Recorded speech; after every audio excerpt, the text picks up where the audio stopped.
ሰላም የተወደዳችሁና የተከበራችሁ አድማጭ ተመልካቾቻችን እንደምን አላችሁ? ጎጃም አዝመራው ነኝ።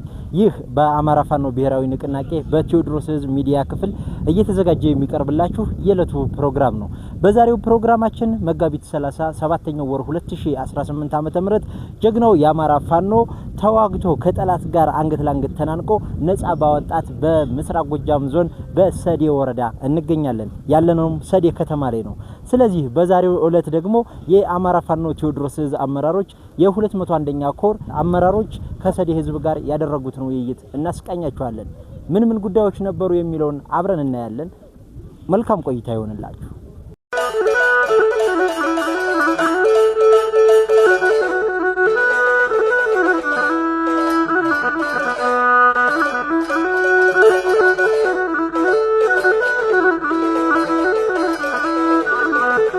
አመሰግናለሁ። እንደምን አረፈዳችሁ። በቅድሚያ የአማራ ፋኖ ብሔራዊ ንቅናቄ የቴዎድሮስ ምክትል የህዝብ ግንኙነት የተከበሩ አርበኛ እስቲበላ አለሙ የቴዎድሮስ የ201ኛ ኮር የ54ኛ ክፍለ ጦር ሰብሳቢ አርበኛ ውለታው ጠቅላይ እንዲሁም ደግሞ የ54ኛ ክፍለ ጦር አመራሮች እና የሰዲ እና አካባቢው ማህበረሰብ እዚህ የተገኛችሁ እንግዶች ክቡራትና ክቡራን እዚህ ስለተገኘን በቅድሚያ እጅግ ክብር አለን፣ እናመሰግናለን። እንኳን ተገናኘን ማለት እፈልጋለሁ። በመቀጠል እንግዲህ እንደምታውቁት የአማራ ህዝብ በገጠመው ብሔራዊ የህልውና ፈተና ይህን የህልውና ፈተና ለመቀልበስ በምናደርገው ሁሉን አቀፍ ርብርብ እናንተም እንደምታውቁት ብዙ መስዋዕትነት እየከፈል ነው። ሰው ህይወት እየገበር ነው፣ አካል እየጎደለ ነው፣ ሀብት ንብረት እየወደመ ነው። ይሄን የምናደርገው በታሪክ አጋጣሚ አማራን አጠፋለሁ የሚለው አብይ አህመድና ስርዓቱ ሰሪና አካባቢውም አንዱ የአማራ ክፍል ስለሆነ የዚህ ጣፈንታ ገጥሞት በመታወት ሁኔታ ንጹሃንን እየረሸነ ሴቶችን እየደፈረ ህዝባችንን በዚህ መንገድ እየበታተነና እያለያየ የሚገኝበት ሁኔታ ነው ያለው እና እኛም የአማራ ልጆች በዚህ በታሪክ አጋጣሚ ስለተገኘን ከባዶ ተነስተን ይህን ስርዓት በማይታመን ሁኔታ እየመከት ነው እንገኛለን። አልፎም ዛሬ ከመከላከል ወደ ማጥቃት ገብተን ሰሞኑን በተደረገው አጠቃላይ ኦፕሬሽን ጠላት በዚህ መንገድ ረግፎ እናንተም በምታውቁት አኳኋን ዛሬ እናንተና እኛ ተገናኝተን አጠቃላይ ስለ ቀጠናችን ስለ ሰዲና አካባቢው እንድንገናኝ ይሄ መድረክ ተከፍቷል ማለት ነው። ስለዚህ ጠላት በተለይ አብይ አህመድና ስርዓቱ ጭፍን የሆነ የአማራ ህዝብ ጥላቻ ያለበት መሆኑ ይታወቃል። ስለዚህ በሰማይም በምድርም የአማራ ህዝብ አጠፋለሁ በማለት ቆርጦ ተነስቶ በዚህ ሁኔታ እያደረገ ያለበት ሁኔታ ይታያል። እኛም የአማራ ልጆች አማራዊ ስለሆን አማራ እንደምታውቁት በታሪክም ኢትዮጵያ የምትባለውን ሀገር በደሙ ባጥንቱ ዋጅቶና ጠብቆ ያኖረ ጠንካራ ባለ ታሪክ ህዝብ ነው። እኛ ደግሞ የዚህ ህዝብ ልጆች ነን። ስለዚህ ኢትዮጵያ የምትባለውን ሀገር በየትኛውም የሀገሪቱ ክፍል ላይ አጥንቱን ከስክሷል፣ ደሙን አፍሷል፣ ዋጅቶና ጠብቆ ለብዙ ዘመናት አኑሯል።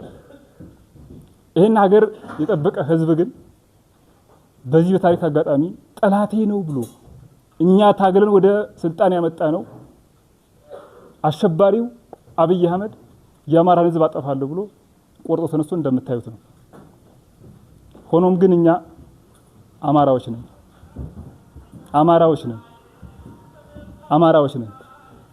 ስለዚህ በታሪክ ፋሽስቶችንም መክተን ሀገር ጠብቀን ያቆየን ህዝቦን ስለሆን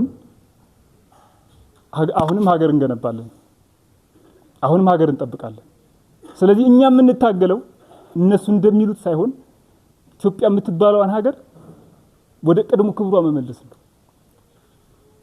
ታፍራና ተከብራ የኖረች ሀገራችን ለማስጠበቅ ነው እንጂ ሌሎች ብሔሮችን ለመጨቆን አይደለም። እውነት ለመናገር መታወቅ ያለበት እኛ መስዋዕት የምንከፍለው ህዝባችን መስዋዕት የሚከፍለው ህዝብ ብቻ አይደለም። በነገራችን ላይ እንስሳዎች ሳይቀሩ መስዋዕት የሚከፍሉት ሌሎችን ብሔሮች ለመጨቆን አይደለም።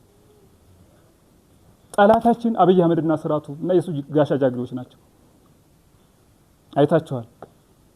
እዚህ ወረዳ የነበሩ የሱ ሽማምባሾች፣ የሱ ጋሻ ጃግሬዎች፣ የሱ ተላላኪዎቹ በየሜዳው ነው የቀሩ። ታውቁታላችሁ። ለእናንተ መንገር ለቀባሪ ማርዳት ነው። በየሜዳው ወድቀዋል። አሁንም ያልተነሳሉ። የሱን አጀንዳ ተቀብለው ተላላኪ ሆነው እንቁላል እየቀቀሉ ወልዶ ያሳደጋቸውን አማራ ለማጥፋት አጀንዳ ተቀብለው እዚህ ሲለላኩ የነበሩ ዛሬ ግን ታሪክ ሆነዋል። ይሄ ይቀጥላል። ላንጨርስ አልጀመርነው። እናንተም እንደምታውቁት የጀመርነው ባንድና በሁለት ክላሽ ነው። ዛሬ ግን ምን እንደታጠቅን አይታችሁታል። ምን እንዳለን አይታችሁታል። ስለዚህ ልባችንና ህዝባችን አምነን ይወጣል አማራዎች ነን። ዛሬ እዚህ ላይ ደርሰናል። ነገ ደግሞ ሀገር እንመራለን፣ ሀገር እንረከባለን። ግልጽ ነው አይደል? አዎ አማራዎች ነን። ስለዚህ ከቻል ታሪካችንን በእጃችን እንጽፋለን። ካልቻልን ግን በደማችን እየጻፍን እናልፋለን። ያው ትላንትም በደማቸው ጽፈው ያለፉ እልፍ ጀግኖች ናቸው። ስለዚህ እውነታውን ህዝብ ያውቃል። ድላችን ቅርብ ነው። መውጣት መውረድ አለ፣ ማሸነፍ መሸነፍ አለ። ይሄ ትግል ሂደት ስለሆነ ማለት ነው። ስለዚህ እናንተም ቆርጣችሁ ከጎናችን የምትሰለፉ የምታግዙ የኛ ቤተሰቦች ናቸው። የምንታገለም ለዚህ ስለሆነ እንደ አማራ እንደሆነናል። ታውቁታላችሁ። በዚህ መሪዎች አሉን፣ መመሪያዎች፣ ደንቦች አሉን። በዘፈቀደ የሚንቀሳቀስ የትኛውም የታጠቃለ ያለው ከዚህ በኋላ መንግስት አለ። የዚህ ወረዳ መሪ አለን፣ እንደ ክፍለ ጦር መሪ አለን። ስለዚህ በተዘረከረከ መንገድ የሚንቀሳቀስ ኃይልም አይኖርም። እዚህ የተከበሩ ወንድሞችን በጣም አመሰግናለሁ። የክፍለ ጦርና የኮር አመራሮች ናቸው። የጊዜያዊ መንግስት አመራሮች እና አባሎቻችን በዙሪያውን እየጠበቁን ያሉ አባሎቻችን አሉ። አንድያ ነፍሳቸውን ለዚህ ለተከበረ ህዝብ ለመስጠት እየተዋደቁ ያሉ ጀግኖች አሉ። በዚህ መዋደቅ ውስጥ ደግሞ አንድያ ነፍሳቸውን ሰጠው በክብር ትግሉን ለኛ አደራ ሰጠው የሄዱ ሰማዕታት አሉ። እዚህ እናንተ ጋር እንኳን ስንሳተፍ ውጊያውን ስናደርግ እየተጫወትን አብረናቸው መጠን እየተጫወትን እየተሳቅን እዚህ ድረስ ገብተን ያጣናቸው እንቁ ጀግኖች አሉ። ለነሱ ክብር ይግባቸው፣ ለመሪዎቻችን ክብር ይግባቸውና እስኪ አንዴ መሪዎቻችንን እንኳን ደህና መጣችሁ በሉልኝ። ምንድነው ወደዚህ ፍንጥዝያ ነው ወይ ወደዚህ የከተተን? ተማሪው ደብተሩን ጥሎ፣ የመንግስት ሰራተኛው ቢሮውን ጥሎ፣ መምህራን ቾካቸውን አስቀምጠው፣ ሴቶች ስራቸውን ጥለው እዚህ ትግል ውስጥ ያስገባቸው ዶክተሮች፣ ፕሮፌሰሮች፣ ኢንጂነሮች እዚህ ትግል ውስጥ ያስገባቸው ጦር ናፍቋቸው ክላሽ መያዝ አምሯቸው ነው ወይ?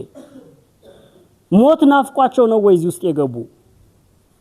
ይሄ ሁሉ ወጣት የሚረግፈው ሞት ናፍቆት ነው ወይ? ምክንያት አለን ወይ? ይሄን በደንብ መነጋገር አለብን። እንደ ሰዴ ወረዳ በደንብ መነጋገር አለብን። አንድ አቋም መያዝ መቻል አለብን። የመጀመሪያው ወደዚህ ትጥቅ ትግል እንድንገባ ያደረገን በኢትዮጵያ ፖለቲካ ውስጥ በስልታዊ መንገድ ሲተገበር የቆየው አማራን የማዳከምና የማጥፋት ፖለቲካዊ አውድ ነው።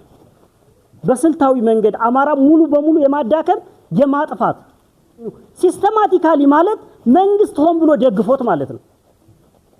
መንግስት ሆን ብሎ የሚደግፈው አማራን የማጥፋት ዘመቻ ስለተደረገብን በፖለቲካ ወደዚህ መጣናል። አንደኛው ይሄ ነው።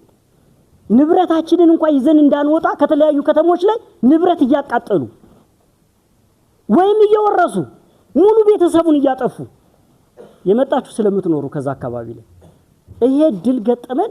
ምን ምርጫ አለን? ወደዚህ ላለመቀላቀል ምን ምርጫ አለን? እኛ እኮ የምናየው እዚህ ጋር ውሎ ማግባታችንን ብቻ ነው። ሹፌር አዲስ አበባ ደርሶ መምጣት የማይችልበት ሀገር፣ ተማሪ ልከን ወለጋ ደርሶ መምጣት የማይችልበት ሀገር፣ ዩኒቨርሲቲ ማስተማር ያልቻልንበት ዘመን፣ አማራ እንደ አውሬ የተሳደደበት ዘመን፣ በገጀራ ከኋላ የታረድ ነው እና እንዴት ይሄ አያስወጣንም? ጎዶች ይሄ ምን ልጅ አሳድጎ ምን ያደርግለታል?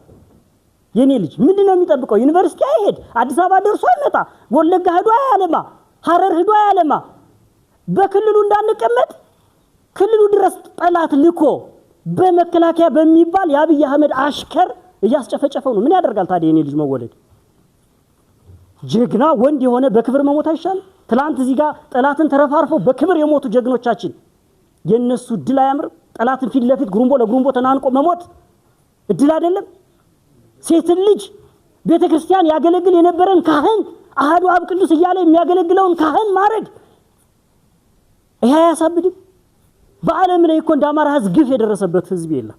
ይሄን ያስወጣን ጓዶች ፈልገነው አይደለም። እኛ ጦርነት የተከበረ ሙያ ነበረን ቅድም እንዳልኳችሁ። በነገራችን ላይ ግላችንን እኛን ለማሞገስ አይደለም የምነግራችሁ፣ እውነታው ይሄ ስለሆነ ነው። መናገር ያልቻሉት አባሎቻችን ኢንጂነር ስለሆኑ ነው፣ ዶክተር ስለሆኑ ነው። ስንት ዶክተሮች ነው ያሉን? እኔ መድረኩን ስላገኘው እነሱን ተክቼ መናገር ስላለብኝ ነው ምነግራችሁ። ቢሮ ጥተን መጠናል። ምን ያደርጋል? ቢሮ ድረስ መጥቶ ያርዳሃል። ትሰራለህስ? ሙስና ያሰራሃል። ትቀጠራለህ ተምረህ። ታዲያ ምንድነው ምናረግኛ? አገራችንን ማን እየወረሳት ነው? እምነታችን ምን እየሆነ ነው? ምን እያደረግን ምን ይሰራልናል? ታዲያ ህይወት ምንድነው? ትርጉም ያለው ስራ ሰርተን ካላለፍንበት ህይወት ምንድነው? ሞት እንደሆነ በእንቅፋትስ መሞት ይቀራል፣ ተኖስ መሞት ይቀራል። ውባ አንገፈገፈኝ ብለ በሁለተኛው ቀን መሞት ይቀራል። ተወለደ ሞተ ላለመባል እንታገላለን ለመጪው ትውልድ ስንል። የስልጣን ሽኩቻ የሚመስላቸው ስልጣን አምሮን የሚመስላቸው አይደለም አሉ። ስልጣን ለመያዝና አርበኛ ዘመነ ካሴ እና አስረስ ማረ ዳምጤ እና ሻለቃ ዝናቡ ስልጣን ለመያዝ የሚመስለው ሰው አለ። አይደለም። ስልጣን መያዝ ምንድነው? ስልጣን እኮ ከተፈለገ እናገኘው ተሻገርም ስልጣን ይዘዋል። ስልጣኑ አይደለም ያስወጣን። እህሳ ህዝቡ የህልውና ስጋት ውስጥ ስለወደቀ የመኖር መብቱ ስለተነፈገ ነው የምንታገለው። ጎበዝ መኖር ፈልጋለሁ እኮ ነው ያልኛ። መኖር አልቻልኩም፣ መንቀሳቀስ አልቻልኩም፣ መብላት አልቻልኩም፣ መተንፈስ አልቻልኩም። እምተነፍሰው መንግስት ሲፈቅድ ብቻ ሆነ። እንዴት አንድ የተከበረ የሰው ልጅ በአርያ ስላሴ የተፈጠረ ሰው እንዴት መንግስት ፈቅዶ አየር ተንፍስ ይለዋል? ይሄንን የተቃወምን እንጂ ስልጣን ተራ ስልጣን አይደለም የፈለግነው። በነገራችን ላይ በኋላ ስልጣን እንደሚያስፈልገን ነግራችኋለሁ። ግን ያስወጣን ከቤት ያስወጣን ይሄ አይደለም። ስልጣን ፈልገን አይደለም። ስልጣኑን ይዘውት እኮ በደንብ እንዲገዙን እና አብይ አህመድ ሲሾሙ የአማራ ክልል ህዝብ ሆ ብሎ ወጥቶ ማንም ሳይቀሰቅሰው አልደገፍነው። ሁላችንም ባንዲራ ይዘን ወጣን እኮ አብይ አህመድ ምራን ብለነዋል። ምንድነው ታዲያ ያስወጣን? አልመራን አለ። ገደለ፣ ጨፈጨፈን፣ በልማቱ አዳከመን፣ ኑሮን ሰማይ ሰቀለው። ምን የት እንሂድ? ወደ ሰማይ ይወጣል እንዴ ጓዶች? እነ ሙሴ እንኳን በእስራኤል ሀገር እንደዚህ እኮ አልሆኑ። እንደዚህ ተጨቆኑ እንዴ እነ ሙሴ? ታሪክና አጥና እስኪ። አልተጨቆኑም እኮ። ራሔል ያለቀሰችበት እንባ በዚህ ልክ እኮ አልተጨቆኑም። የኛ እስከዛ በላይ አይደል? ምን ማለት ነው? ራሔል እንዲያውም አመጣሽ ወለጅን የተባለች የኛ እናት እኮ አመጣሽ ወለጅ አይደለም የተባለች በሳንጃ ሆዷ ተቀዶ ነው እኮ።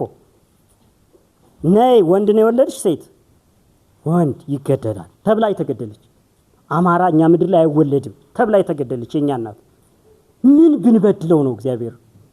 ይሄ ሆነ አብይ አህመድ ያ ሰልፍ ወጠን እልል ምራን ዘር ሳንቆጥር ሃይማኖት ሳንቆጥር አብይ አህመድ ሙስሊም መሆኑ ጠፍቶ ነው?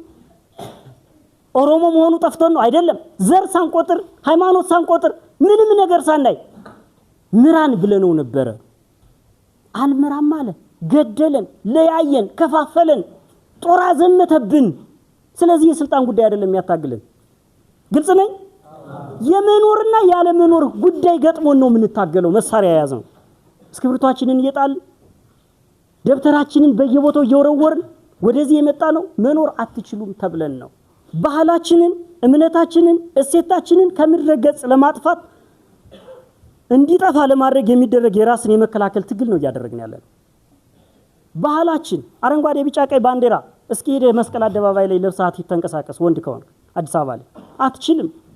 እስኪ መስቀል አንጠልጥለ ሂድ አርሲ አትችልም። ትታረዳለህ። ሽማግሌ እንዳናከብር ተደርገናል። ቄስ እንዳናከብር ተደርጓል። ሆን ተብሎ አገር ትልቅ ሰው እንዳያወጣ ተደርጓል። እምነታችን እየጠፋ ነው። ባህላችን፣ እሴታችን እየጠፋ ነው። ምን ምርጫ አለን ታዲያ? እምነትህን፣ እሴትህን፣ ባህልህን ለማዳን ሌላ ምርጫ አለህ? የለህም። መታገል ብቻ ነው ያለ አማራጭ። መታገል ብቻ። ታግለህ እስካላሸነፍ ድረስ ጠላት ነው። ሌላው መጤና ሰፋሪ በሚል ታርጋ የአማራ ህዝብ ከተለያዩ ኢትዮጵያ ክፍል እንዲፈናቀል እንዲገደል ሀብት ንብረቱ እንዲወረስ የተደረገበትን ህዝብ ከጥፋት ለመከላከል የሚደረግ ፍትሃዊ ትግል ነው እየታገልን ያለ ነው። እንድ በሐረር እንድ በወለጋ እንድ በቤንሻንጉል ጉሙዝ እንድ በሙሉ ኦሮሚያ እንድ ጅማ ሳይቀር ሌሎችም አካባቢ አዲስ አበባ ሳይቀር እንድ አዲስ አበባ ምር የተደረገው አማራ የሆነው በሙሉ ካርታ ያላቸው ቤታቸው አልፈረሰም። ተፈናቅለው እንዲሄዱ ሆን ተብሎ የኮሪደር ልማት በሚል ሰበብ አልተፈናቀሉ። ያንን እናት የፈረሰባት ቤት መሄጃ አስፋልት ላይ ቁጭ ብላ ልጇን ጅብ አልበላባት። ታዲያ ምን እናድርግ? ቤት ስንሰራ ቤታችን ከፈረሰ፣ ስራ ስንገባ ከተባረርን፣ የት እንሂድ? ተፈናቀልን፣ ተሰደድን። አማራ ገጠመው። ስለዚህ ለመቀልበስ የሚደረግ በጣም ፍትሃዊ እግዚአብሔርም የሚወደው ትግል ነው እያደረግን ያለን። ምንም ምርጫ አለ? ይሄንን ነው። ለዚህ ነው ተገደን የገባንበት እንጂ ወደን ፈልገነው የመጣንበት ትግል አይደለም። የአማራን ህዝብ ታሪክ ሙሉ በሙሉ በሚደመስስ የጀግኖቻችንን ስም የሚያራክስ ስርዓት ለማስቆም የሚደረግ ትግል ነው። ይቻላል። ምኒልክ፣ አድዋ፣ መስቀል ማክበር ይቻላል። ታሪካችንን ይቻላል።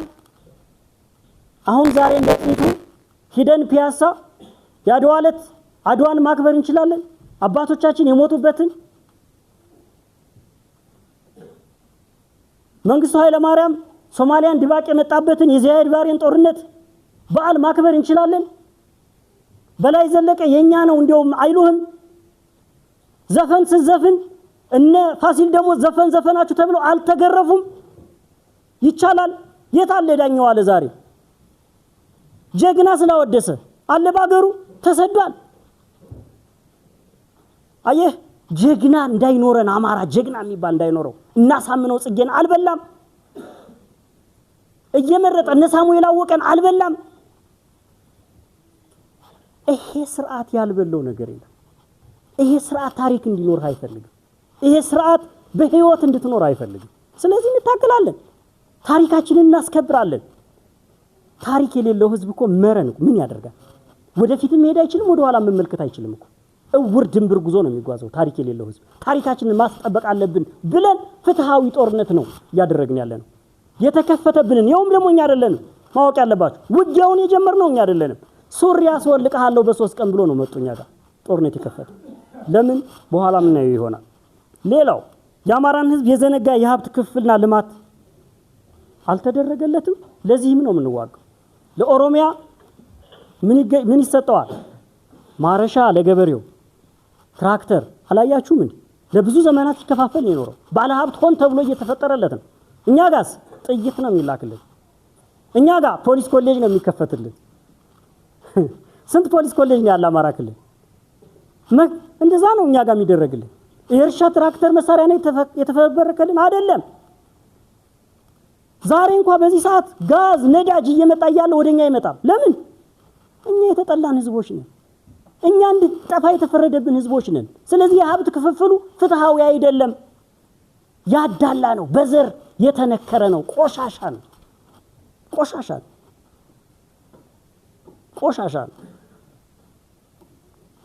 ለዚህ ነው ወደ ትግል የወጣ ነው ጓዶች። በመንግስት ባለስልጣናት ድጋፍ እናውቅና የሚፈጸም የአማራ ህዝብ ፍልታዊ የዘር ማጥፋት ወይም ሲስተማቲክ ጄኖሳይድ ለመከላከልና የአማራን ዘር ለማስቀጠል የሚደረግ ቅዱስ ትግል ነው ጓዶች። ቅዱስ ትግል ዘር ለማስቀጠል አማራ እንዲቀጥል ካልሄድን የዛሬ 50 ዓመት ወይ የዛሬ 100 ዓመት አማራ የሚባል ህዝብ አይኖር። እመኑ። ወንዶቻችሁ ይገደላሉ፣ ሴቶቻችሁን ያገባቸዋል። እንደዛ ነው የሚሆነው። ቀስ በቀስ ያነቃሉ፣ ያደራጃሉ የሚባሉ ሰዎች ይገደላሉ። ከዚያስ ሴቶቻችሁን ሴት እናት ካለች፣ ሴት ልጅ ካለች፣ ሴት እህት ካለች ያገቧታል፣ ይወልዱላታል። እነሱን አድርገው ይሰሯቸዋል ልጆች። እንደዛ እኮ ነው የተሰራው። እንደዛ እኮ ነው። ወለጋ እኮ ያንተ ሀገር እኮ ነው። እንደዚህ እኮ ሆኖ ነው ወለጋ የተቀየረው። ንጉስ ተክለ ሃይማኖት ያስተዳድረው የነበረ ግዛት እኮ ነው ወለጋ ማለት፣ ከፋ ድረስ ማለት። ያንተ ሀገር እኮ ነው። ሰላሌ እኮ ትላንትና ኢህአዲግ ሲመጣ የተወሰደ ሀገር ነው። ለምን ነው ዛሬ ኦሮሞ ነኝ የሚል ሁኖ ይመስልሃል? አገቡ ወለዱ በራሳቸው መንገድ ኦሮሞ ነህ ብለ ቀረጹት። በቃ አማራ ነበሩ። ምን ታረጋለህ?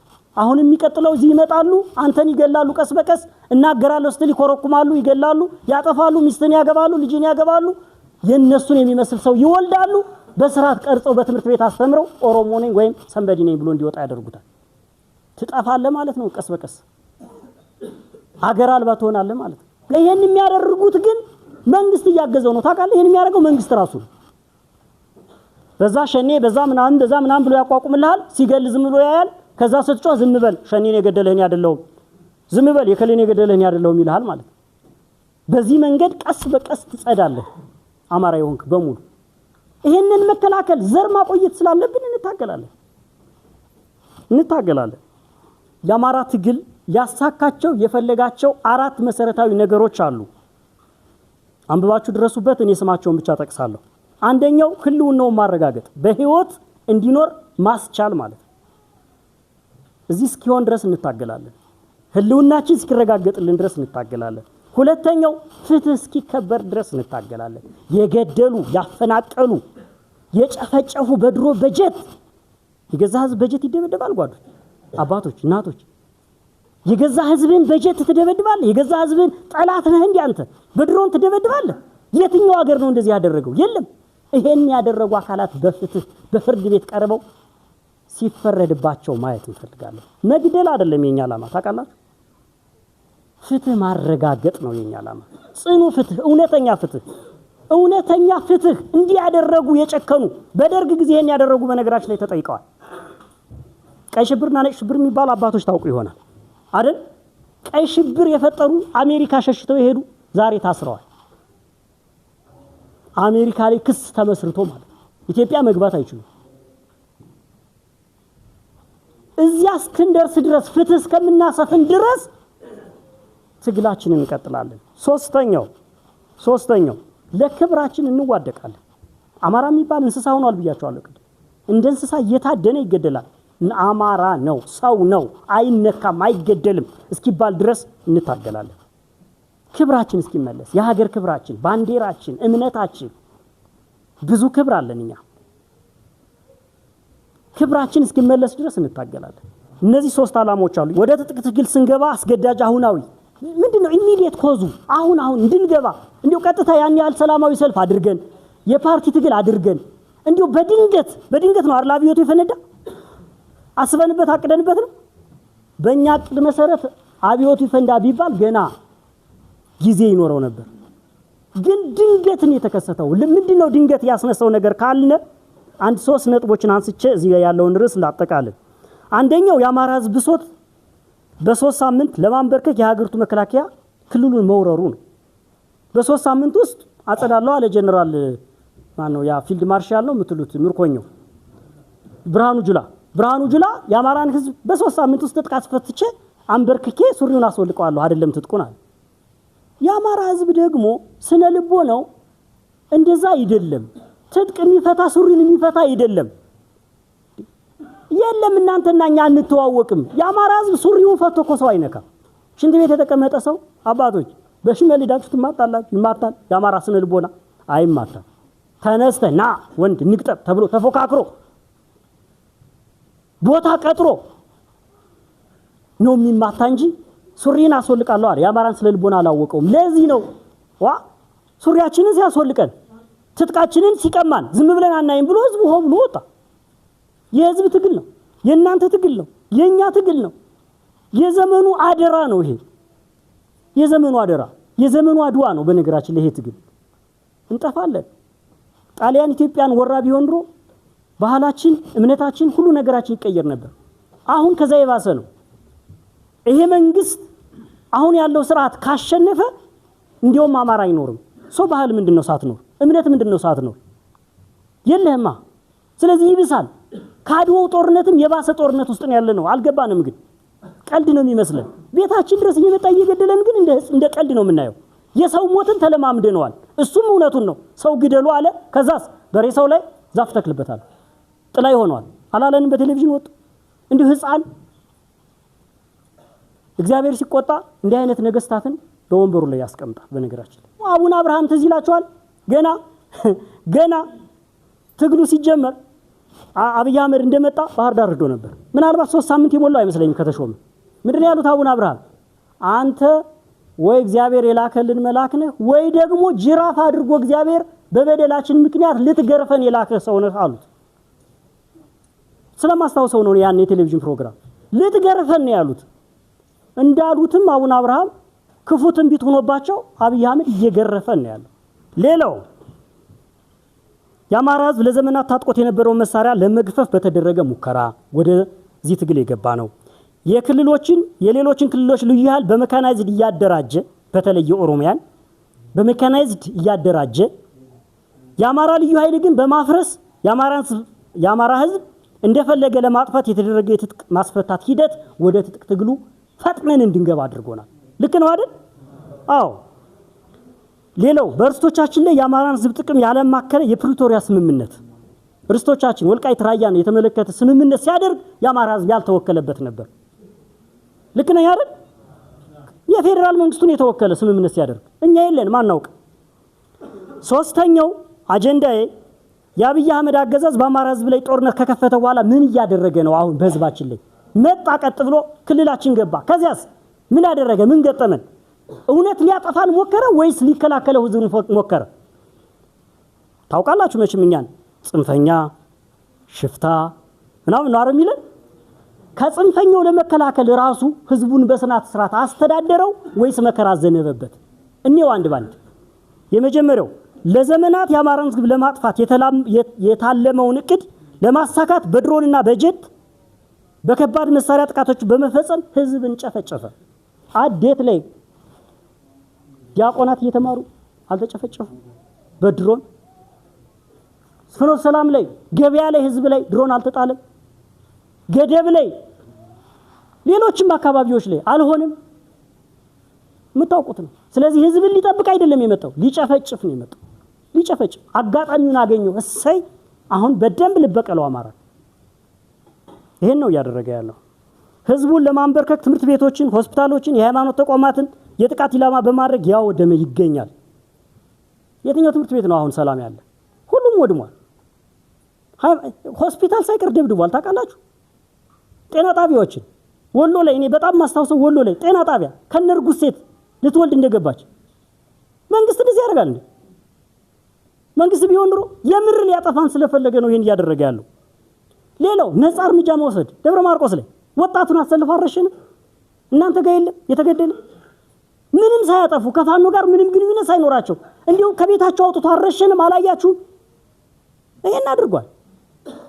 እንኳን ሊከላከለን ሴቶቻችን ተደፍረዋል። የዓለም አቀፍ ሚዲያዎች እንዳረጋገጡት እንግዲህ ከተማ ውስጥ እሱ በተቆጣጠራቸው ቦታዎች ላይ ከ1000 በላይ ሴቶች ተደፍረዋል። ይሄንን እኛ አይደለም ያልነው፣ የዓለም አቀፍ ሚዲያዎች ናቸው በጥናት ያረጋገጡት። ትልልቅ ከተሞች ላይ ሄዱ፣ እህቶቻችን ተበክለዋል። ሚስት ቢውኝ እንደው ማስታወስ የመምህር ሚስት አልተቀማም። የመምህር ሚስት ናውጣ ተብሎ ይሄ ነው የሚያድነን። ይሄ ነው የሚያድነን። በትክክል ያጠፋን ስለመጣ ያንን በቀሉን ለመወጣት እየጨፈጨፈ ነው። ያገኘውን አጋጣሚ ተጠቅሞ ምክንያት እየፈለገ አንተ ፋኖ ነህ፣ አንተ ፋኖ ቤተሰብ ነህ፣ አንተ መረጃ ነህ፣ አንተ ምናምን ታርጋ እየለጠፈ ህዝባችንን በሙሉ እየጨፈጨፈ ነው። ሴቶቻችንን እየደፈረ ነው። ትምህርት ቤት መላክ ተጀምሮ ከሆነ እዚህ ሀገር ተማሪዎች ተደፍረዋል። ነገ በመረጃ ይመጣል። ተደፍረዋል። ማርቆስ ላይ የማውቀው ተማሪዎች እየተጠበቁ መንገድ ላይ ወይ ላይ ከኔ ጋር ታድራለሽ አለበለዚያ ነገ መጥቼ ቤተሰብሽን አንቃለሁ እየተባሉ እየተንገራገሩ ማውቀው ነው የተናገርኩ። ሌሎችማ ከተማ ትላልቅ ባህር ዳር፣ ደሴ፣ ጎንደርማ ምን ሊያክል ሊሆን እንደሚችል አስቡት።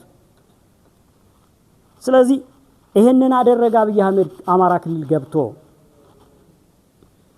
በኢኮኖሚ የማዕቀብ የፋይናንስ አሻጥር እየፈጸመ ነው። ለምሳሌ ከ1000 ብር በላይ ማውጣት አትችልም። ለምን? እንዳትነግድ፣ እንዳታተርፍ፣ ገንዘብ እንዳትለዋወጥ ሆን ተብሎ የኢኮኖሚ ቀባ ነው የተደረገበት በአማራ ክልል ውስጥ። ወጣቱ በዚያ ተማሮ ወደ መከላከያ ወደ ልዩ ኃይል እንዲገባ መነገድ እንዳይችል ስራ አጥ እንዲሆን ሆን ተብሎ ተደርጓል። ላርግና እኔ እንግዲህማ በቃ ባይሆን እዛ ሄጄ መሳሪያ ይዤ ወጣለሁ ይላል ወጣቱ። በዛው ተደፍቶ ይቀራል። ይሄንን ነው እያደረገ ያለ። በሰው ሰራሽ ረሃብ ህዝብን ለማጥፋት ማዳበሪያ እየከለከለ ነው። ማዳበሪያ በሰው ሰራሽ ረሃብ ተርበን እጅ እንድንሰጥ ተገደል።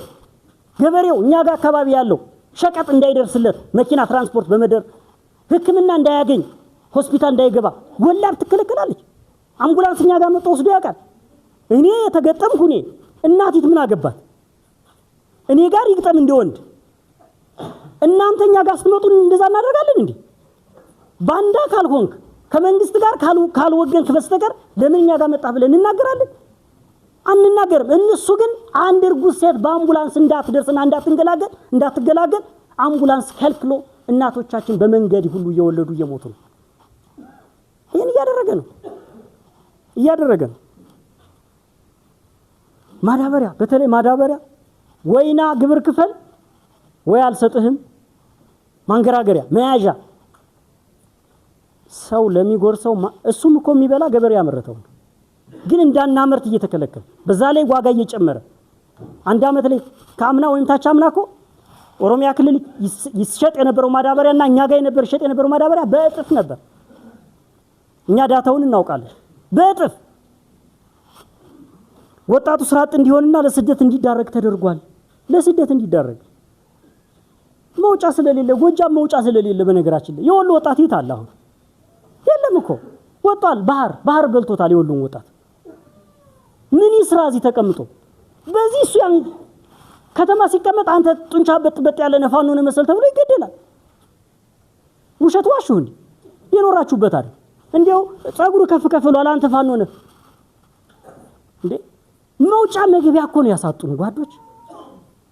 እንዴት እንውጣ፣ እንዴት እንግባ፣ እንዴት አየሩን እኮ ነው ያጠበቡ።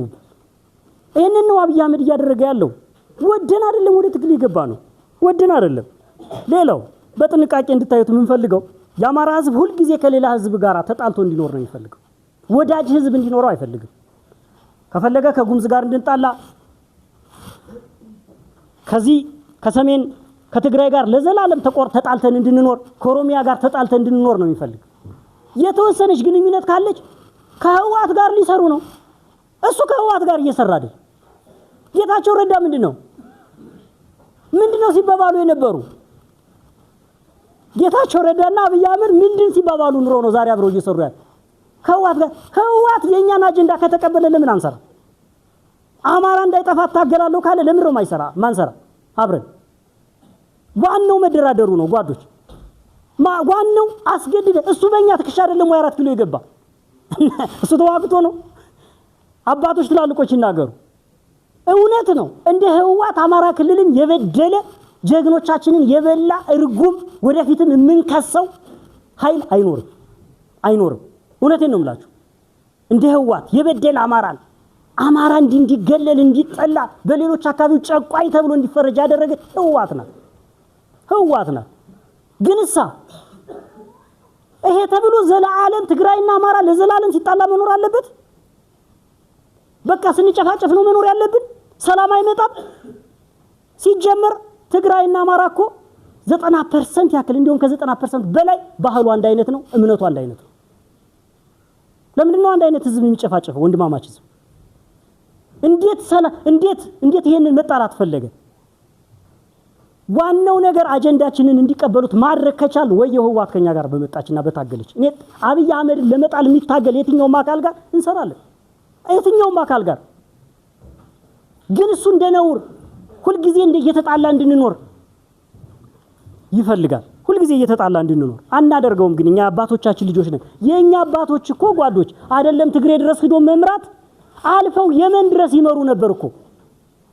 አልፈው ባህር ተሻግረው የመን ድረስ አባቶቻችን እና ለምን ነው ትግሬን ገና ለምን ነው ከኤርትራ ጋር ማንሰረው? ለምን ነው ከሱዳን ጋር ማንሰረው? ከሶማሌ ጋር ከጅቡቲ ጋር ለምን ነው ማንሰረው? የኛን አጀንዳ ከተቀበሉ እንሰራለን። ግልጽ ነኝ። እሱ ግን አንድ ሰው አንድ ፋኖ በወጣ ቁጥር የህዋት አጀንዳ አራማጅ አንድ ባንዳ በሄደ ቁጥር እኛ ራሳችን እንዳልኳችሁ አጀንዳ ቀርጸን ፖለቲካ አላማ ይዘን አንግበን የወጣን እንጂ ማንንም የሚጭነን አህዮች አይደለም። ለዓለመጫን ማነው እንደነሱ ትግል የጀመርነው?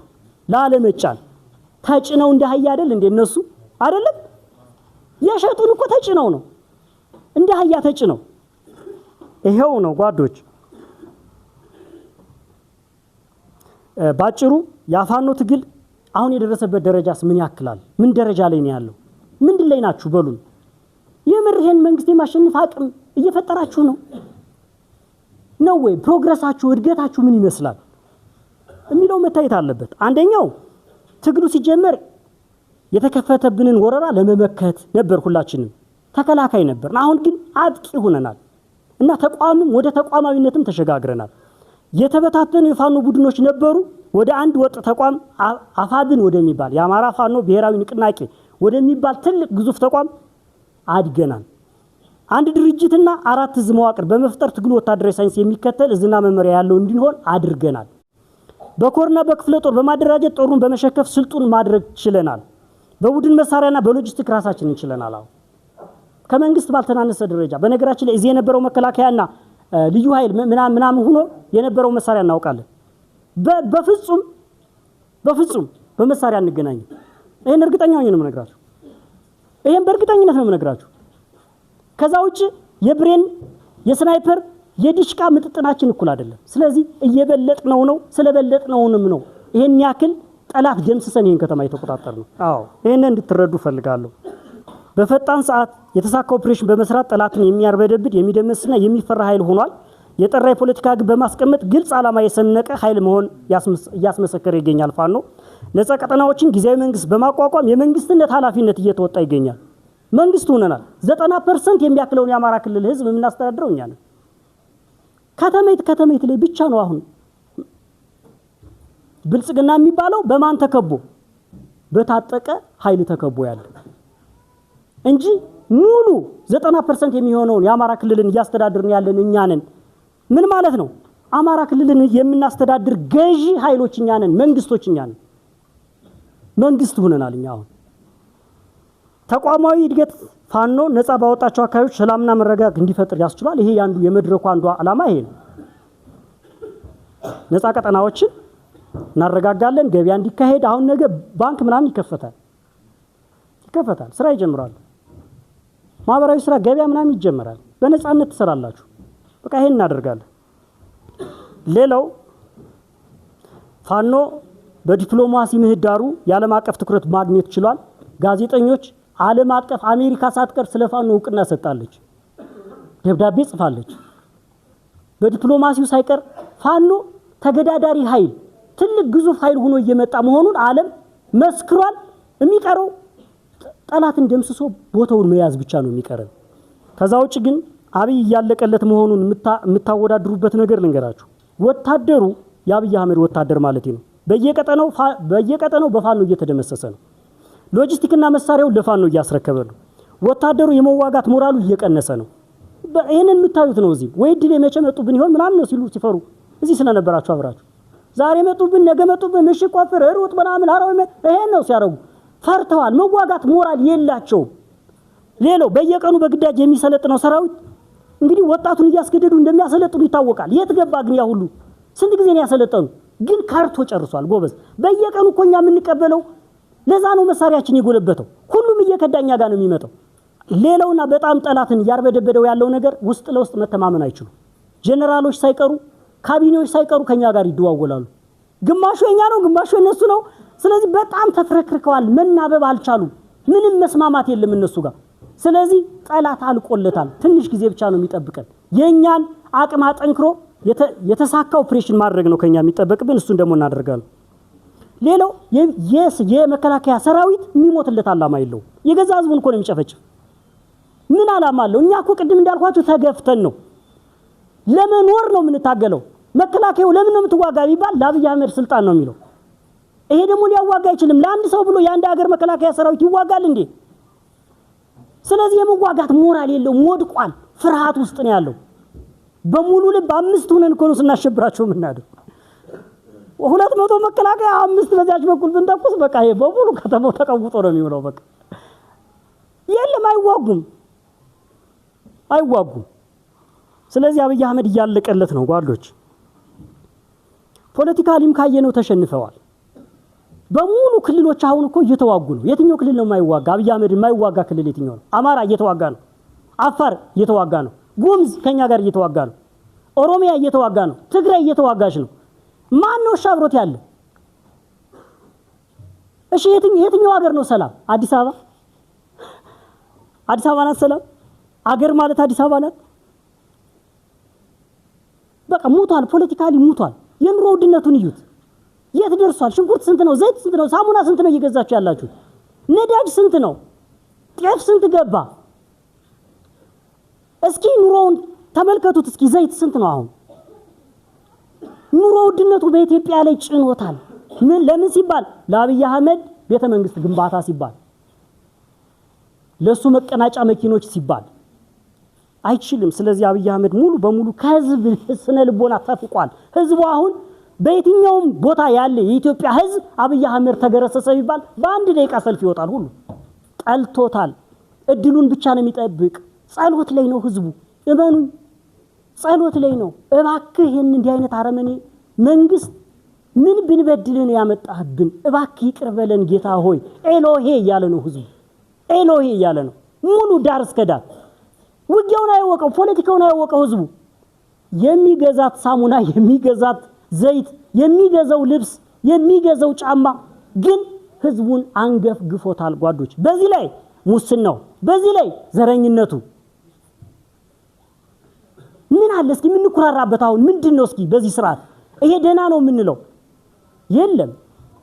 አማራ ክልልን ከዚህ በኋላ መግዛት አይችልም። እንዴው እውነቴን ነው የምነግራችሁ፣ አይችልም። በቃ የፈለገ መከረኮ ዓለም የተጠቀመውን መሳሪያ በሙሉ ያመረተውን መሳሪያ በሙሉ ተጠቅሞ ሞከረ፣ አይችልም። ከዚህ በኋላ ፋኖ ደንድኗል፣ መሪ አውጥቷል፣ ድርጅት መስርቷል። ንክች እመኑ፣ ይሄ ቃል ነው። ስለነበረን ጊዜ በጣም ነው ማመሰግን። እግዚአብሔር ይስጥልኝ። አመሰግናለሁ። በመጀመሪያ ስለተፈቀደልኝ አመሰግናለሁ። ከዚህ በመቀጠል የተከበራችሁ የአማራ ህዝብ ልጆች እንኳን ለዚህ መድረክ፣ እንኳን ለዚህ ንግግር፣ እንኳን ለመገናኘት በሰላም አደረሰን። እንኳን ለዚህ አበቃን።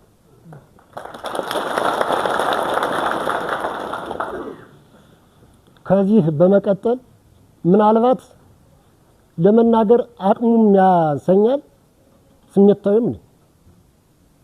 ምክንያቱም አማራ በአማራ ለአማራ የሚለው ነገር ውስጤን በርብሮታል። ያለውን የህዝቡን ችግር ምንጥር አድርጎ ይህ ጽሑፍ የኛል የልቦናችንን አካሄድ ምንነት አውቆ ምንጥር አድርጎ አስቀምጦታል። ይህ ጽሑፍ እሱ ነው እንድናገር የሚያስነሳኝ። እውነት ነው የምነግራችሁ። የሌላ መድረክ ቢሆን፣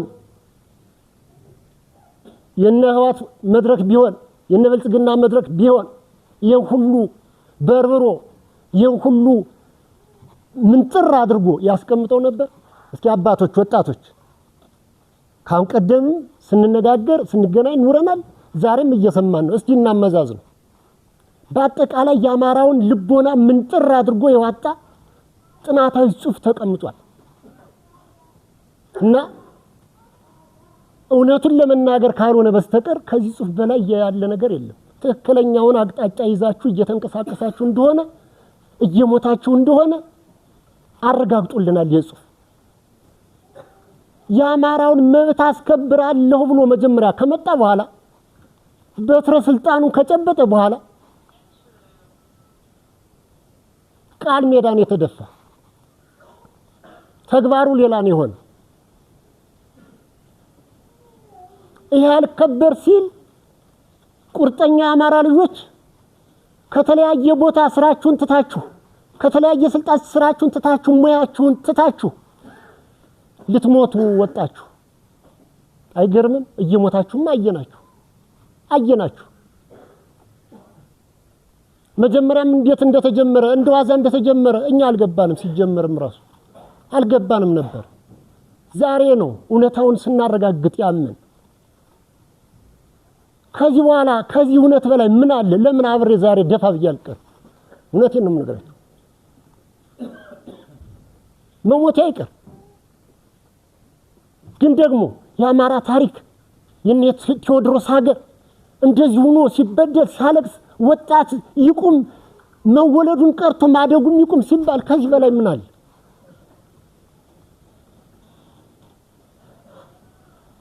ለምን አብረና አናልቅም አንድ ጊዜ? እና የምናየው ተፈትኖም ታይ አብይ ቁርጠኝነቱን አሳውቋል። አማራ ላይ ሰው እንዳይወጣ ወንድ እንዳይወጣ እንዳያድግ ቁርጠኝነቱን እያየነው ነው። አሁን ተው እየተባለ እየተነገረ በጦርነትም እየተመታ እያየው አሁንም ግፉን አላቆመልን። ሴቶች እየተደፈሩ እያየናቸው በሰራዊቱ የመሬቱ ጦር አንሶ ከሰማይ ዝናብ የቦምብ ዝናብ እየወረደ ገበያ የሚሄድ ሰው እያለቀ ትናንትና የተጣለው የድሮን እኮ ወደ ገበያ የሚሄዱትን ነው ያወደማቸው። ከዚህ በላይ የአማራ ገፍ ምን ይምጣ? ከሞት በላይ መብቱንስ ዲሞክራሲ መብቱንስ ተውት። ከሰብአዊ መብት የመጀመሪያ የመኖር መብት ነው። እሱ ተነፈገ። ከዚህ በላይ ምን ይምጣ? ምን ይደረግ? ከዚህ በላይ ካለ መሞት በቀር አንድ ጊዜ አለመላቃችን ብቻ እንጂ ሞት ብቻ ነው የሚጠብቀን። ከዚህ በኋላ አማራ ሰው ይሆናል በፍጹም አብይ አህመድ ካልከለ በስተቀር። ይሄ ትግል በዚህ ልክ ከቀጠለ ግን አማራ እኔ ለራሴ ረክቻለሁ። እውነት ነው የምነግራችሁ። አይደለም እንቀጣይነቱን አረጋግጣችሁ እየነገራችሁን ቀርቶ የአማራ ጥያቄ ረፍ ሲባል በቃ ሲጠየቅ እምቢ ሲል በጉልበት እናሳያለን ተብሎ እስካሁን የተደረገው ትግል በቂ ነው። አድግቦናል፣ አሳይቶታል እኮ የአማራ ልጅ አሳይታችሁታል እኮ። ግን አይሰማም። አሁንም ሌላ ወግንም ወገን ይኸው በአይናችን እያየኑ ሌላ ወገን ተደምስሷል። ፋኖ የለም አንዳንድ ሌቦች ናቸው እያለ ይነግረናል።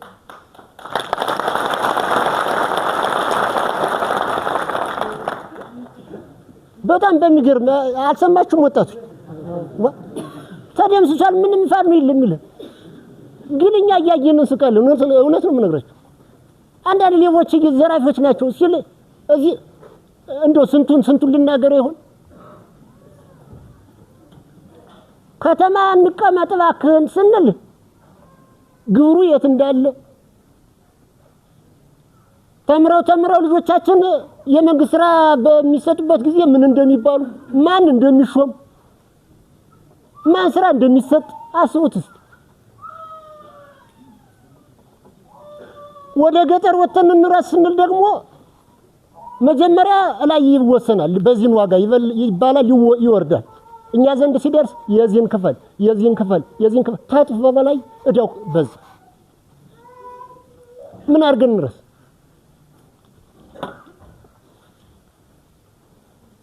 ይሄን አካባቢውን ትተን እንድ አማራነታችን አስጠላን። ስለዚህ ሌላ ቦታ እንድና ቢያንስ ሌላው ተከበረበት ቦታ እናልማ ሲባል አማራ መጣል ያዘው እየተባለ እየታደነ ደግሞ ታሰረ፣ ታነቀ፣ ተገደለ። ወዴት ይሄድ አማራ? ምኑ ነው እንዲያርጉ ያስጠላን? ጀግኖችና አፄ ምኒልክ ሲመሩ ስለኖሩ እና አፄ ቴዎድሮስ ሲመሩ የኖሩትን ሀገር ኢትዮጵያ ያሰኙትን መንግስታት ለምንድን ነው የተናቅን? የነሱ ልጆች ኧረ የሚገርም ነው። ግን አማራ በአማራ ለአማራ የሚለው ነገር እዚህ ላይ ዛሬ አይቻለሁ። ትክክለኛ ጽሑፍ ተቀምጧል ቁልጭ ብሎ። ይሄ ብቻ ታሪክ እኮ ይበቃናል። ለሚያነበው ለሚያው ግንዛቤ ውስጥ ለሚያስገባው ይሄ እኮ በቂ ነው። መጀመሪያ እንደሱ በዲሞክራሲ ነው ተመርጣችሁ ነው የምሰራለ ተመረጠ። ዛሬ ከላ በደልከን ህዝብ አለቀ እባክን ጠልተናል ሲባል እከላልሻለሁ እስቲ በጀት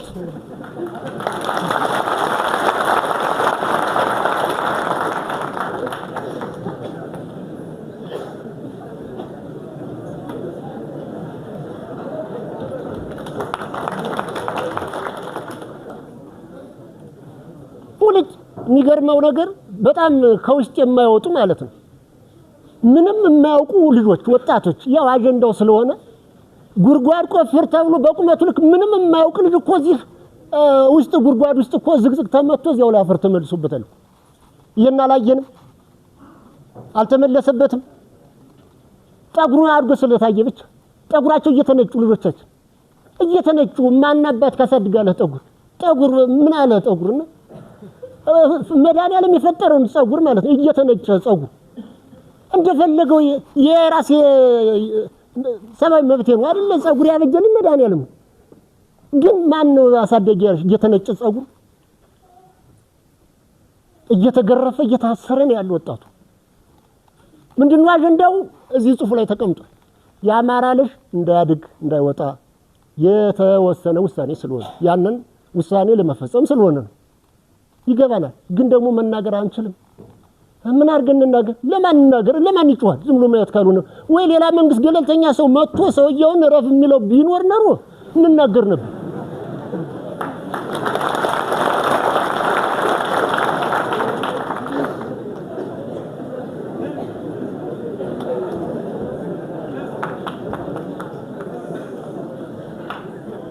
አለማለዚያ ዝም ብሎ ማለት ካልሆነ በስተቀር ሌላ አማራጭ የለም ስለዚህ የግፍ ተሰምቷችሁ የጭፍጨፋ ያያችሁ እየተሰማችሁ ይህንን ታሪክ ከሚጠፋ ያማራ ህዝብ ከሚሰቃይ መጀመሪያ የኔ ግንባር ይስዋ ግንባሬን ለጥይት ልስጥ ብላችሁ ይህን ትግል የጀመራችሁ አካላት ያለፉትም ሆኑ ያላችሁ ክብር ምስጋና ይገባችኋል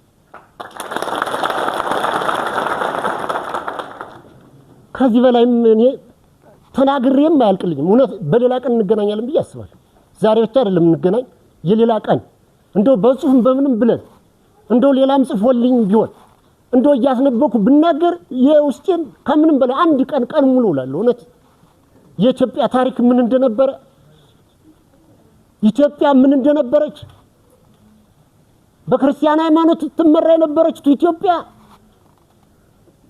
ዛሬ ገለልተኛ እንኳን ይሁን ተውሎ ቢባል ሀረተና ካቴው ይሄንን ሃይማኖት ካላጠፋን ነገ ብሎ መንገሱ አይቀርም አጥፋ ይሄን ሃይማኖት ነው ከተባለ አጥፋ ታሪክ አጥፋ መጽሐፍ እኮ እየወጣ ከየብራና መጽሐፍ እየወጣችሁ ባርክተቱት እኮ እየተባለ ባር እየተከተተ እኮ የሚያውቁትን መምራን የሚያውቁትን ካህናት በላቸው እየተባልኩ ነው እየተመረጡ እኮ ነው እየተገደሉ ያለ ታሪክ እንዳይናገሩ ታሪክ እንዳይወጡ የኢትዮጵያ ታሪክ እንዳይወጣ የክርስቲያን ታሪክ እንዳይወጣ እየተደረገው እኮ እና ይሄ ሁሉ ግፍ አንገብግባችሁ ግንባራችሁ ለጥይት የምትሰጡ ጓዶች እኛም መተካት በቃ ልጆቻችን መተካት አለብን ከዚህ በላይ ምን ይምጣ ከዚህ በላይ ከመሞት ካው ቀደም እየተጠራጠርን እየፈራን እንደው ዝም ብለን ሽጉጥ በፍጹም ሙተናል አንኑረንም አገራችንም አገር አልሆናን በጋራ ተባብረ እንደውም ዛሬስ ምርጫ ላስመርጥ ነው እያለ ወሬ ያወራ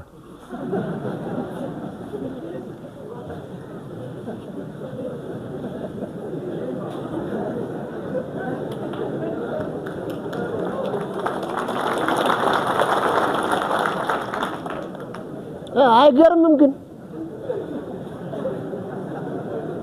ሰው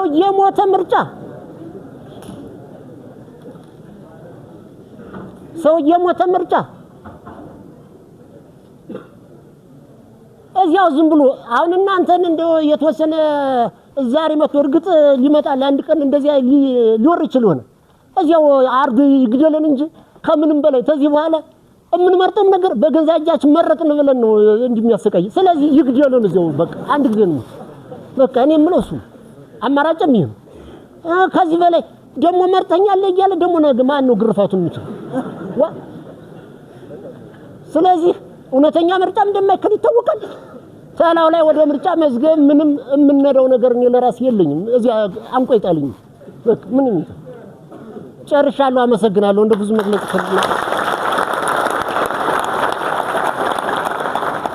የተጨነቅነው የሰዴን ህዝብ በአንድ ቀን በሰከንድ ውጊያ ያን ያህል የተወጠረ ኃይል ይኸው እንዲህ ማድረጋችሁ ለተሰዋችሁም በህይወትም ላላችሁ ሞቅ ያለ ጫ ታደርጉ ለራሳችሁ በመቀጠል ይሄ አያልቅም እኮ አሁን ስጋቱ አይለኛው ነው እንጂ የአብይ አህመድ ጉድብን ነገር ያልቅ ምን ነው ተነግሮ ያልቃል ንቀቱ በጣም የበዛና በጣም ንቀቱ በጣም ስር የያዘ ተቀርጾ በስርዓት የተሰራ መሆኑን አየን። በራሳችን ሆዳሞች በተማሩበት ትምህርት ቤት ያስተማራቸውን ህዝብ ከሚገለው ወገን ጋር በመሆን እኔ በእውነት እነዚያማ ምን ያርጉ? ምን ጊዜም ጠላትማ ጠላት እኮ ነው። ትናንትና ወተት አጥታ ያስተማረችው ትናንትና እንደፈለገ አድርጎ ያስተማረው ዛሬ ስልጣን ይዞ ተለላሽ ጋር ቡድን ጋር ሆኖ አማራን ከሚያፈርስ አማራ ጠል ጋር ሆኖ ወገኑን የሚያስወጋ ለዚህ ህዝብ ለዚህ ደሃ ህዝብ ዳቦ ነው እንጂ የድሮን ጥይት ነው አልነበረም። ማዳበሪያ በማቅረብ ፈንታ ይሄኛ የሚቀርብልን ሌላ ነገር ነው። እኔ በእውነት በሰሞን ብቻ ፋሲካን እንዲሁንም በመዋላችን ሰዲ አልቆራችሁ አያሱሉንም ነበር እየጠጡ ሲጠግቡ ተከበለት አየው አንተ ፋኖ ደጋፊ ነህ ነው። እነሱን ተደዋውለሃል ትንሽ ጎርመስ ታልክ እንቻለው ደውሎልህ ነበር። ማን ደውሎልህ ነበር? ስልክ ከፍ ያለ ስልክ ታገኙ ማለት ነው። የነሱን አትላስ አድርጎ ተዚያ በላይ ፊት እንደላይ ነው። አይው በየሜዳው ጥለውት ቀረ። እነሱም አልተጠቀሙበት። ባነሳነስ ጨዋነት የተሞላው ፋኖማ አስከረናቸው ይቀበር ነው ያለ። ለቀበሩ ምስጋና እያቀረበ ነበር። የኛ እኮ አንድ ወንድማችን ዝም ብሎ መንገድ ላይ ገለው አስከሬኑን አልሰጡም። እዚያው ነው የቀረ። ከዚህ ሄዶ አንድ ምንሻ እዚያው ነው የቀረ አትሰጥም ተብሎ። ዛሬኛ ግን እናንተ ግን ጫዋች አማራ ፋኖ ወሰድ ቅበር ሰው ከሞተ በኋላ አስከሬኑ አይንገላታም በሚል ክብር በተሞላበት ጨዋነት በተሞላበት ድሮም ያስባሉ ካሸነፈ በላይ አማራ ሙያው ይሄን ላም ይመስል ማባረር ምንድነው? ና ኩሩ ነው። ይሄ ኩሩ ህዝብ ተንቋል። አቅሙን ግን ሰሪም ብቻ ሳይሆን በአንድ ቀኗ ሳይው ሞጣም ተንበብዷል ነው የሚባል።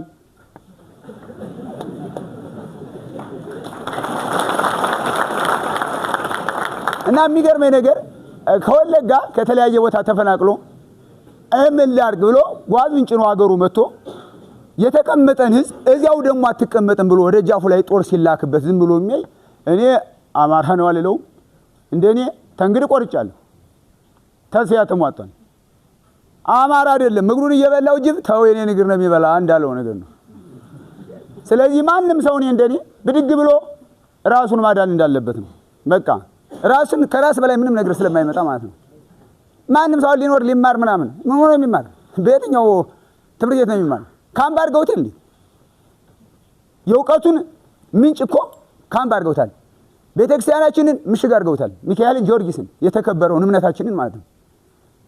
እና የዚህ ካምፕ ያሰሩት ይሄን ብርሃኑ ጁላ ጦር ብቻ አይደለም። የኛ እዚህ የተማረው ትናንትና ተምሮ ባገሩ ላይ ዋሸም ምናለም ወረቀቱን ገዛ። ያው እኮ ጭንቅላት ያለው ሰው የለም ያረባ የሚላቸው እየተገዛ ነው። ቢማሩማ ይሄን ያደርጉትም እኮ ይሄን የተከበረ ህዝባቸውን ወንድማቸውን እኮ አይንቁትም ነበር፣ ያከብሩት ነበር። ስብና ቢኖራቸው ነው። ቤተክርስቲያን ዙሪያውን ካምፕ እኮ ነው። ዙሪያውን ካምፕ እና ይሄ ይደረጋል።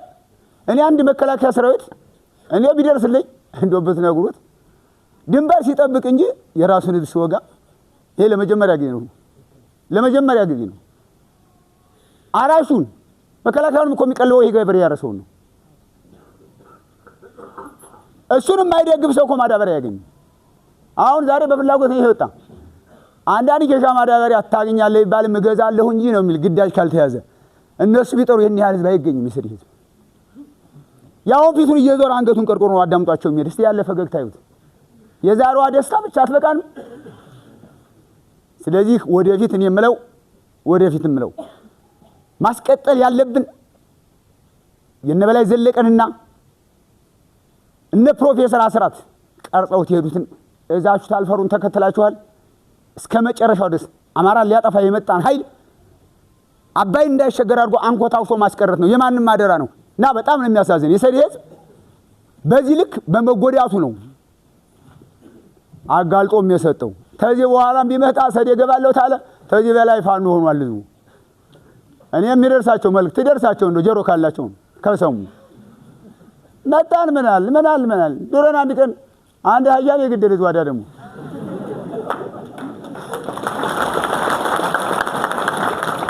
እና እዚህ ላይ ስለ ምርጫ ምለው አንዱ ታሞ ማለት ነው ታሞ ነው አንዱ እና ሞጣ ልሄድ ነበር ይላል። ምርጫ ወረቀት ወስዳለሁ። ምርጫ ወረቀት ግን 3 ነው አሉ የሚሰጥ የገጠሩን ለማካተት ማለት ነው። ለአንድ ሰው 3 ወረቀት የሶስቱን ሰው እንዲሸፍን ማለት ነው። ከተማ ብቻ ስለተንጠለጠሉ እኔ እውነት ለመናገር ማለት ነው የሚገለኝን ሰው እንዴት እመርጠዋለሁ? እንግዲህ ለብዬ ነው እድል የምሰጠው የምመርጠው። ቀደም መርጠን የላክናቸውን እስር ቤት አስቀምጦ ነው ዮሐንስ ቦያለውን አልመጠንክም ወረድ እንደው ምን አስበዋል ብሎ የተናገረውን ክርስቲያን ታደለን አስሮ አስቀምጦ ነው እነ ዶክተር ካሳን ዛሬ ምርጫ የሚል እንዴት ያለ ዲሞክራሲ ነው? እኔ እንደው ግራው ገባኝስ። እኔ ዓለም መንግስት ጆሮውን አንዲያውን ጠቅጥቋል አይሰማንም ነው ጥፉ ተብለናል ይሆን እንደዘር። እኔ በጣም ነው ማዝነው። ግን የፕሮፌሰር አስራት ልጆች አኩርታችሁኛል። እኔ እጥር ያለች ናት አኩርታችሁኛል። በደማችሁ ኮርተናል።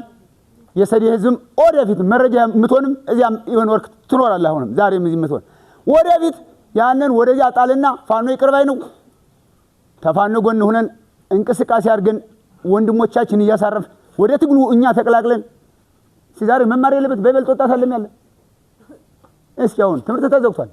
ምርጫ ለማያስተምረን መንግስት እንዲህ ያለ ምርጫ ነው አደንቁረኝ ነው ዓለም ተሚፈቅደው እኮ ከልክሎናል። አንኮ አማራ ክልል ውስጥ ትምህርት የለም በሌሎች ክልል አለ። ግን ወደ ኋላ እኮ እየጎተተን ነው። እንዴት ወደ ኋላ የሚጎተተኝ ሰው ከፍ የሚያደርገኝ ነው መርጠ እንጂ ተላው ላይ ምርጫ ሲያስብ ራሱ ሰውየው እኔ ሰያፎፈ ነው መስል። በነገራችን ላይ ዛሬ የጓዳችን ሻለቃ መንበሩ ጌታዬ የመጀመሪያ ሙት ዓመት መታሰቢያ ነው። ጀግንነት በታሪክ ከተለካ መንበር ነው የሚመስል ከሰውነት ጋር ጭምር ማለት ነው እና የሱን እያሰብን ከሰዴ ህዝብ ጋር በዚህ ድል ደግሞ መገናኘታችን መንበርና መሰሎቹ አልሞቱም ብለን እናምናለን። ነገም የተሻለ ከዚህ የተሻለ ድል ማምጣት የሚችል አስደማሚ የሆነ ሰራዊት እንዳለን ህዝባችን ማረጋግጧል። እኛም በቦታው ስለነበር አረጋግጠናል። እያባረረ የአማራዊት ልጅ እያለ እየፎከረ የሚይዝ ሰራዊት አለ። በዚህ እንድትተማመኑ እንፈልጋለን። ትናንትና የነበረው ቁመና ዛሬ ላይ የለም። ቅድም እንደተባለው አርበኛ ስቲቨል ሲለው እንደነበረው የተለየ ቁመና አለን። የተለየ አቅም ፈጥረናል። የተለየ ዲሲፕሊን የሆነ ሰራዊት ተፈጥሯል። እያንዳንዱ ችግሮች ወቅታዊ ችግሮች ይፈጠራሉ። እሱን እያረምንና እያደረግን ስራ እየሰራን ከዛ አኳያ ዛሬ በዚህ ልክ ተገናኝተን ከናንተ ጋር ካሳደገን ከተንከባከበን ተቆጥቶ ካሳደገን ማህበረሰብ ጋር መወያየት መቻላችን አንድ ድል ነው። ነገ ተጨማሪ ከተሞችን ይዘን ቀደም እንደተባለው አይደለም አማራ ክልልን ኢትዮጵያ ነፃ ወተን አባታችንን የአያቶቻችንን ቤተ መንግስት እንደምንረከብ እርግጠኛ ልትሆኑ ይገባል። ሁለት ቦታ የሚባል ነገር ይቆማል። አሁን የማንግባባው ሁለት ቢሏ የሚባል የለም። ለይቶለት ጠላት ይሁን ወይ ደግሞ ለይቶለት ወገን ይሁን ምናልባት ውስጣችን ይኖራል አይኖርም እሱን ሁላችንም ስለምንተዋወቅ በሂደት እናጠራዋለን። ከዛ አኳያ በደንብ ስናጠፋ እንደ አባት እንደ ወንድም እንድገስጹን ስንሰራ እንድታከብሩን ቴንኪው እንድትሉን እየተመካከርን በጋራ እቺን ሀገር እንረከባለን ብለን እናምናለን። ደግሞ ምን እናደርገዋለን። ከዛ ውጭ ግን በተለይ ምናልባት ነውለታው በደንብ እየሄዱበት ይመስለኛል። አዳዲስ ተተኪ ሰራዊት ማፍራት ላይ የነገ የማይባል ግዴታ መሆን አለበት። ስልጠና ይወጣል እዛ ላይ የመሳተፍ ቅድም ሲባል ስለነበረ ዝርዝሩ ላይ መግባት ስለማልፈልግ ኖርህም አልኖርህም ከበርክም አልከበርክም ሰራህም አልሰራህም ነፃ ካልሆንክ አትበለው። የሚያስፈልገን አሁን ዳባ አይደለም ነፃነት ነው። የት ተቀምጦ ሊበላው ነው? እኔ አሁን አዲስ አበባ ያለ ባላት ምናምን አግዙን ስንላቸው የሆነ እንት ሲል ያስቁኛል። የነገ እኮ እሱ አይደለም። በታሪክ አጋጣሚ ነገ ከነገ በኋላ ይሄ መንግስት መሸነፉን ካመነ አዲስ አበባ ላይ ምን አይነት ጠባሳ ጥሎ እንደሚሄድ እናየዋለን አብረን። ገንዘቡ የኛ አይደለም እናንተ የኔ አይደላችሁም ካለ ስለ ገንዘባችን የምንጨነቅበት ሂደት አይደለም። ስለዚህ ራሳችንን ማስከበር ያስፈልጋል። ለዛ እያንዳንዱ በሚደርሰው ሆታ ልክ ሶስቱም ወረዳ በተለይ እዚህ ቀጠና ላይ 54ኛ ክፍለ ጦር ቀጠና ላይ ሞጣ፣ ሰዴ፣ ድጎ ያለ ወጣት ተመዝግቦ ወደ ስልጠና እንዲገባ በዚህ ልክ ተዋግቶ ቀጠናውን አስለቅቆ ከሌሎቹ ወንድሞቹ ጋር ትናንትና በነበረው ግዳጅ ሰፊ ኃይል ነው የተሳተፈ ከየቦታው እኔም ከነበርኩበት ኮር በተመሳሳይ ተባብረን በቂ የሆነ ኃይል፣ በቂ የሆነ ትጥቅ፣ በቂ የሆነ ስንቅ አዘጋጅተው እንዲያስጀምሩ ይሆናል። የዚህ ቀጠና ሰራዊት በአይነቱ በጀግንነቱ ልዩ ነው፣ ታውቁታላችሁ። ተጨማሪ አቅም ግን ስለሚያስፈልግ የዚህ በተለይ ያለው ወጣቱ ክፍል የስልጠናው ተሳታፊ እንድትሆኑ በፍጥነት ስራዎች ሲሰሩ የዛ አካል እንድትሆኑ ምናልባት ከዚህ በፊት እየመጣ የተመዘገበ ሊኖር ይችላል። ነገር ግን አሁን ቀጠናው ስለተለቀቀ ታሳቢ ያደረገ እናንተንም ታሳቢ ያደረገ አመላመል እንዲከተሉ ከነሱ ጋር እንነጋገራለን። ስለነበረ ጊዜ እጅግ አድርጌ አመሰግናለሁ። እግዚአብሔር ያክብርልኝ። እሺ አመሰግናለሁኝ። እኔ እንኳ ብዙ መልእክትም የለኝም። ያው ቀጣይ ስለምንሰራው ስራዎች ተነጋግረን ወደፊትም ስላለን እዚሁ በቅርብ ተገናኝተን ምንሰራቸው ስራዎች ይኖሩናል። ከዛ መካከል ግን እኛ እናንተን ለማግኘት ስንት መስዋዕትነት እንደተከፈለበት ይታወቃል። በገንዛ ሀገራችን በገንዛ ከተማችን ስንት መስዋዕትነት ከፍለን ነው ዛሬ እዚህ አዳራሽ ላይ ተገናኝተን እየተወያየን ያለን። እንደ ቀልድ አይደለም። በማይተካው ህይወታችን የመጨረሻውን አማራጭ ተጠቅመን የተገናኘን። የወደቀው ወድቆ ያለው ደግሞ ለቀጣይ እንዳይወድቅ ነው ዛሬ የተገናኘነው። ስለዚህ ከናንተ የሚጠበቀው ደርሶ ሲለው እንደነበር አሁን ቀጣይ እንደ ትናንትናው በፋራ ኮማንዶ በሚሊሻ በፖሊስ መሄድ አይደለም። አማራጭን ተጠቅሞ አማራጭን መጠቀም ፋኖነትና ፋኖነት ብቻ ነው ነፃ የሚያወጣ። ለዚህም የሚሆን ስልጠናዎችን ጀምረናል። እየመጣችሁ ተመዝግባችሁ በየወረዳው ወይም በየአካባቢው ምዝገባ ጀምረናል። ነፃነታችንን በክንዳችን ነው የምናሳይ። ነፃነታችን በክንዳችን እያለ እዚያው ነፃነታችንን መፈለግ እየቻል ሌላ ነፃነት የምንሄድበት ሌላ ነፃነት ፍለጋ የምንሄድበት የለም። ገንዛ ወንድማችን ነው ተነስቶ እየተዋጋን ያለ። የገንዛ ወንድማችን ነው ተነስቶ እየገደለን ያለ። በምን ተታሎ በሆዱ በቦታ መኖሩን ሳይወቅ ቦታ ሊመራ ደፋ ቀና ሲል ነበር። ሰሞኑን ይሄ ካቢኔ ይኸው ተመራት። እዚህ በህዝቡ ላይ ደባ ሲሰራ የነበረ እኛን ጫካ አስገብቶ እሱ ከተማ ቦታ ሊመራ ደፋ ቀና ሲል ነበር። ነዋሪውን ይኸው ፈጣሪ አየው። እኛም ነገ እንሞታለን። መኖሬን ሳላረጋግጥ ዛሬም የምወስደው የምቀበለው ነገር የለኝም። ይህንን ነፃ ማውጣት እንደፈለኩ ተንቀሳቅሼ መስራት መኖርን መብላት መጠጣትን ነው የምፈልግ። ተደብቄ የምዘርፍበት ተደብቄ ህዝቤን የምጨቁንበት አካሄድ አይኖርም። ስለዚህ ይሄ ወጣት ከኛ ጎን እንዲሰለፍ ከህዝቡ ጋር እንዲሰለፍ ይፈልጋል። እንዴ እኔ ሙቼ የዛ ልጅ እናት የኔ እናት ጥቁር ለብሳ የዛ ልጅ እናት በኔ ደም ደስታ እንድታገኝ አልፈልግም። ለምን እኔ ስሞትባታለሁ? የእናንተ እናት ንጹህ ትልበስ፣ የኔ እናት ደግሞ ጥቁር ትልበስ። እንደዚያ የሚባል ነገር የለም። ወይ ስተት ከሆነ አስቁሙን። ምን ከፍለው መስዋዕትነት ስተት ደግሞ አይደለም። ስተት ያልሆነበትን መንገድ ሲነግሩ ነበር ጓደኞቻችን፣ ሲገልጹት ነበር።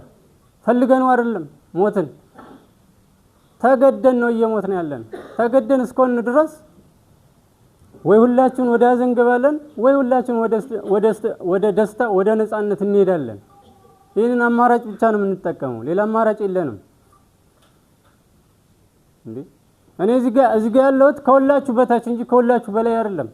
ግን ደግሞ አባይ ማዶ ተሻግረን ስንሰራ እንደማንኛውም ሰው አይደላችሁም ተብለን ተገፍተን ነው የምንሰቃየው። አይነዳችሁም እንዴ? ገንዛ መንደራችሁ ገንዛ ቤታችሁ መታወቂያ መጠየቅ ያለብህ ራስ ነበር። ግን መታወቂያ ስትጠየቅ አይነድ። እስኪ አዲስ አበባ ላይ ሄደ ኦሮሚያ ላይ ሄደ ተሳተፈሽ በተማርክበት እስኪ ተወዳድረ ግባ። ገና መታወቂያን ሲያይ ነው የሚወረውርልህ።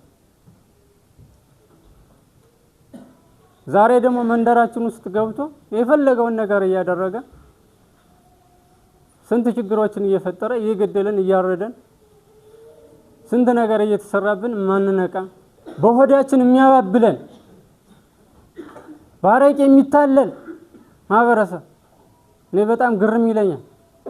በ25 ብር ካርድ እኮ እኛን አሳልፎ ሊሰጥ 25 ብር መረጃና ደህንነቱ 25 ብር ካርድ ሞልቶለት እኛን እየተከታተለ ይዘነዋል እኮ።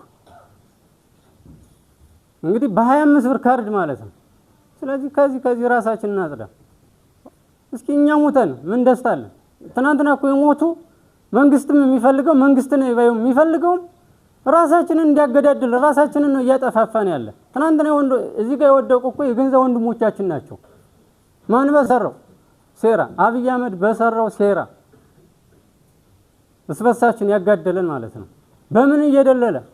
በሆዳችን እየደለለ ነይን እሰጣለሁ ነይን አረጋለሁ እንደ አማራጭነት እዛ ስራ ትገባም ይላል። እዚህ ደግሞ የገንዘብ ወንድምክን በማስገደል እንደ ስራ አስፈላጊ እንደ ስራ ፈላጊ አማራጭነት እየሰጠ ወንድምክን እየገደል በዚህ ልክ ትሄዳለህ ማለት ነው። ስለዚህ ይሄ የሚጨበጥ የሚዳሰስ መሬት ላይ ያለ ሁኔታ እስከሆነ ድረስ መገንዘብ አስፈላጊ ነው። ወደ ቋሚ ስራችሁ ተመለሱ፣ ስራችሁን ስሩ። የሚደርስባችሁ አካል የለም። በሰላማዊ መንገድ ተንቀሳቀሱ። ከተማችንን ሰላም ለማድረግ እንጠብቃለን በጋራ። ችግር ካለ ቶሎ ብላችሁ ለሰራዊታችን አሳውቁ። በጋራ ችግሮችን እንፈታለን። እዚህ ጋር ያለዎችን ቀጣይ እየተነጋገር መስራት ያለብንን ነገር ብዙ ስራ ይጠበቅብናል። መልሰን አቋቁመን ማህበረሰባችንን እናስተዳድራለን ለማለት ነው። አመሰግናለሁ። የተወደዳችሁና የተከበራችሁ አድማጭ ተመልካቾቻችን በአማራ ፋኖ ብሔራዊ ንቅናቄ ቴዎድሮስ ሚዲያ ክፍል እየተዘጋጀ የሚቀርብላችሁ ፕሮግራም እንግዲህ ወደናንተ አድርሰናል።